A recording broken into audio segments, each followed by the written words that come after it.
Presidente ko, hindi sila hindi magkasundo ilusotan. Meron tayong 9,000 workers in the Middle East na hindi nagsusweldo. Yung ating mga kababayan OFW ay kumakain na ng basura. Nung nalaman ni Lusotan na ginawa ng King Salman yon, inalok niya rin ang plano. Nagamit din namin ang 10 plano ni Lusotan at dahil doon naging kaibigan. Sabi niya, Mr. Dan, magkaibigan na tayo dahil sa ginawa. Nawalan ng trabaho dahil COVID eh. So, nang ginawa ng Pangulo, inuwi niya lahat. Pag OFW ka, libre kasama ang buong pamilya mo. Ang ganda ng hospital yan. Pero OFW ba? Opo. Hindi mo ba alam na may pera kayo? Ay, wala. President Duterte, yung style ng kanyang leadership, affect negotiations with employers. Siyempre may ganyan eh. Nabigla sila na kailangan ipatupad agad-agad. Also, yung negotiation with the unions and tripartite bodies. Yeah. Yung alam mo yung situation ng mga employers at sa employees is a mutual respect, no? So, there must be a mutual observation of all labor laws. Hindi lamang ang employers naman ang sumusunod na batas. Kailangan din yung ating mga employees. Kailangan sumunod din. And this was clearly taught by President Duterte in his meeting with the employers. Madalas nakikipag-meet yan eh. I remember madalas mag-meet yan si Presidente kasama nga nun. There was a time na nandyan sila Lusotan. Mag-remember po si Lusotan. Alam mo nung maging Presidente si Presidente ko, hindi sila hindi magkasundo Lusotan. Pero nung ma-remember nyo, ito malaman nyo ng ating mga kababayan ang ginawa ng ating Pangulo. Ma-remember nyo yung balita noon na meron tayong 9,000 workers in the Middle East na hindi nagsusweldo ng 2 taon. Tandaan nyo yun? At meron nga lumabas na fake news na yung ating mga kababayan OFW ay kumakain na ng basura. Nakita nyo yung may picture na parang dinada. Actually, hindi basura yun. Hindi basura yun. Yung mga kinakain ng mga kababayan natin na medyo hirap dahil walang sweldo, 2 taon, hindi nagsusweldo. Ang ginagawa nila, nandun sila sa may mga groceries. Yung mga grocery kasi, meron nilang nire-reject na vegetable o meat. Pero hindi sira yun, hindi yung basura. Tinatabi nila. Ngayon, yung mga mga kababayan natin na maalis doon, nakikiusap, kinukuha nila yun. Ganun ang situation ng ating mga kababayan. So anong ginawa ng ating Pangulo? Inutusan ako, puntahan mo yung mga kababayan natin, sabihin mo maganda sila, iuwi natin sila lahat. Inuwi namin yung 9,000. We spent 6 billion.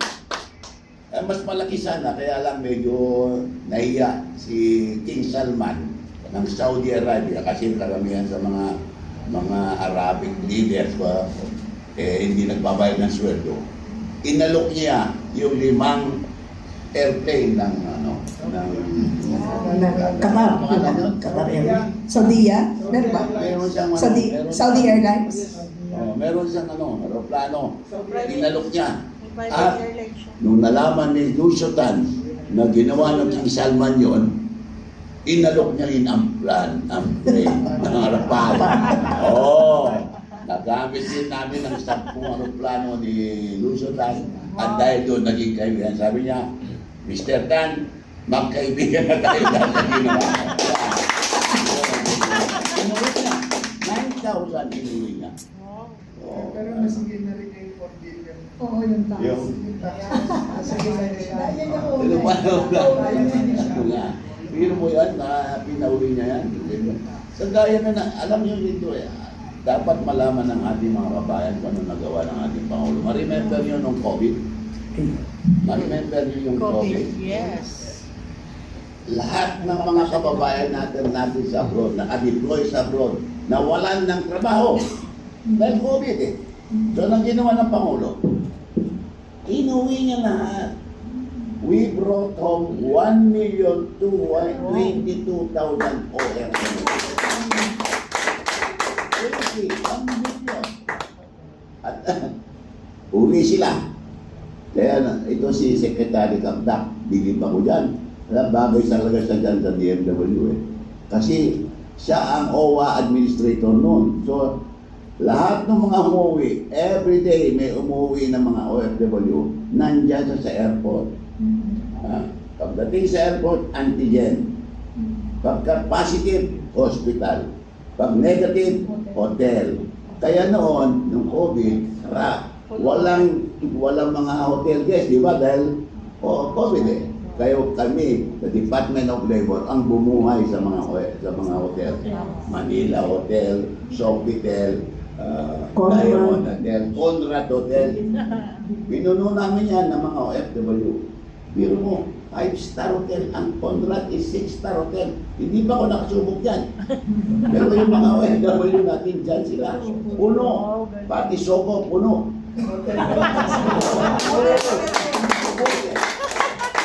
We went as far as Batangas to look for hotels kasi puno.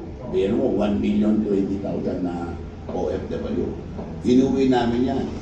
After 7 days, pag negative na sila, uwi naman nila. Kung pupunta sa probinsya, Mindanao, either barko o aeroplano. Kung dito sa Isabela, kagaya ng bahay ko, bus. O ganun, inuwi namin lahat yan. 1,022,000. Ganun kaano ng pag-atikaso ni Pangulong Duterte. Ang masama ko doon, ang pinakamahirap na parte, yung nag-uwi kami ng patay. Kasi namatay sa COVID. Tapos sasalubungin namin, yun nakaano kami. Eh, yung ataon nila, nandyan. Siyempre, takot kami lumapit. Siyempre, pero trabaho namin eh. Pagkakuha dyan, takbo agad sa crematorium. I-cremate. Tapos ilibig. Kasama yung mga pamilya. Yun.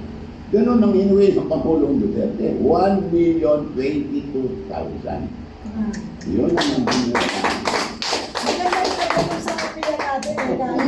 Ang daming revelations, no? Maraming mga pangyayari na hindi na lalaman. hindi alam. Deserve lang nating malaman kasi sa totoo lang, lalo na hindi pa pala pwede i-compare yung dati sa ngayon talaga ang comparable. Pero, oo. Hindi nyo alam, ang Pangulong Duterte, ang yung dahilan na karoon ng batas, creating the Department of Migrants. Si Pangulong Duterte, ito mabuti sabihin ko sa inyo kasi meron mga sira dyan, mga sinungaling, inaangkin nila yung OFW Hospital. Ay, nakakahiya sila. Pwede mo Yan. nilatag ninyo yun, sir? Yun, alam mo yung Tibet, yung... Ay, Parang alam mo yung yung hospital na yan, walang gastos ang gobyerno. Walang gastos ang gobyerno. Nagbigay si Ricky Razon ng 600 million. Hindi ko alam kung bakit, basta sinabi ko. Kasi nagkwentuhan sila ni Senator Villar. Nagkwentuhan sila. Ako, nasa labas ako dahil na-late ako sa dinner sa Malacanang. So hindi ako makapasok. Nandun sila nagkwentuhan. Sabi ni Ricky Razon kay Senator Villar, "Ma'am, tapos na yung clinic mo. 40 million yun, ma'am. Kailan mo inaugurate?" Sabi gano'n. Ilikuan natin. Papasalamat ako ng nililiga. Ako naman, wala akong masabi, sabi ko. Mr. Razon, ano naman sa akin? Meron ba akong clinic? Ayun naman sa kanya. Sabi niya, ikaw, ano bang gusto mo? Sabi ko, kayong bahala. Ano mo sabi niya? Okay na ba sa'yo 600 million? Sabi ko, siyempre boss, sabi ko, sinanggap ko. Tapos nung natanggap ko na yun, naganap na ako kung saan ko ilalagay. Kasi saan ko ilalagay yung hospital na 600 million. Nalaman ni Governor Pineda ng ng Pampanga. Inalok niya yung 2 hectares na lupa niya sa tabi ng provincial capital. O, di ano na. Meron ng may meron ng groundbreaking. Pagdating ng groundbreaking, invitado po si former President, former President Gloria Macapagal-Arroyo dahil probinsya niya. Kasama si Governor Pineda dahil kanya yung lupa. O tapos nandun si Didi Domingo, yung chairman ng PACOR. Chairman ng PACOR. O di groundbreaking. Ganun. Yung mga lupa, ganun. O sabi ni Gloria Macapagal, Chairman Didi, ano naman ang maibigay mo? Nagbigay si Ricky Razon ng 600 million. Si Governor Pineda ng 2 hektarya. Ano naman may bibigay ng PACOR? Sabi ni Didi, ma'am, okay na ba ang 200 million? Sabi ni ba? Masyado ka naman matipid. Kami na 300 million, ma'am. Okay na. Yun. Nagkaroon tayo ng OFW Hospital. Nakita nyo ba yun? Kita nyo sa Pampanga. Mas maganda pa yan kaysa mga St. Luke Hospital, kaysa mga... Kita nyo yan. At yan ang hospital ng mga OFW. Pag OFW ka, libre kasama ang buong pamilya mo. Pag-exoan po. In-inaugurate yan noong June 20, 2022. Term pa ni Pangulong Rodrigo Roa Duterte. Ngayon, may mga nag-aangkin sila daw nagpatayo. Nasira ulo. Hindi mo. Hindi ko na sasabihin kung sino nagsabi nyo. Pero, God bless your soul. Kasi sila. Kaya hindi ko naman tayo. Sinabi niya na sila ang gumawa. Kaya sa mga panahon niya. June 2022. Not June, May 2022. 2 months bago mag-end ng term ni Pangulong Duterte. Doon tayo doon. Nandun si Alpo sila. Magaling po. Pero, sabi ni Matakid, Sir, mawalang galang, for 900 million, meron ng ospital. Ngayon po yata, hindi million ang usapan, billion. Hindi pa natin alam kung may tatayo talaga yung proyekto.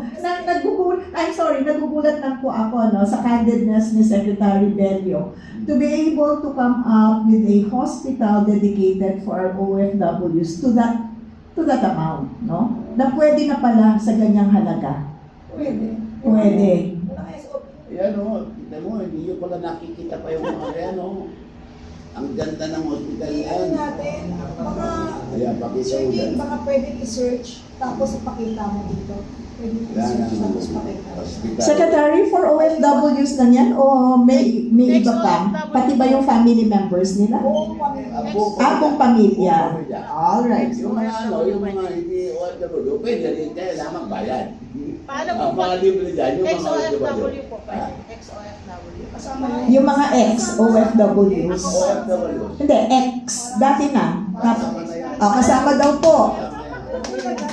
Tingnan mo na, kabila din natin. Kasi baka hindi mo alam, former OFW ba? Opo. Hindi mo ba alam na may pera kayo? Ay, wala. Meron kayong OFW funds. Ay, gano'n po. Hindi na 20 billion yan.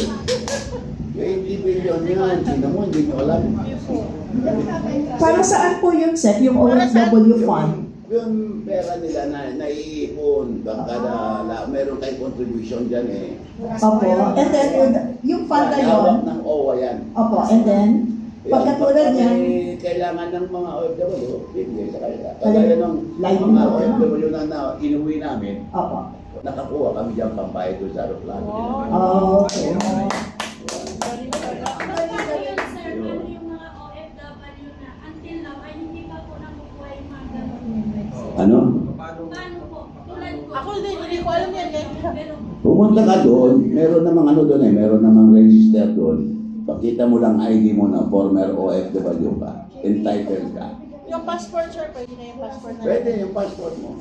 That proof na naging OFW ka. You are entitled to a free medical service in the OFW hospital.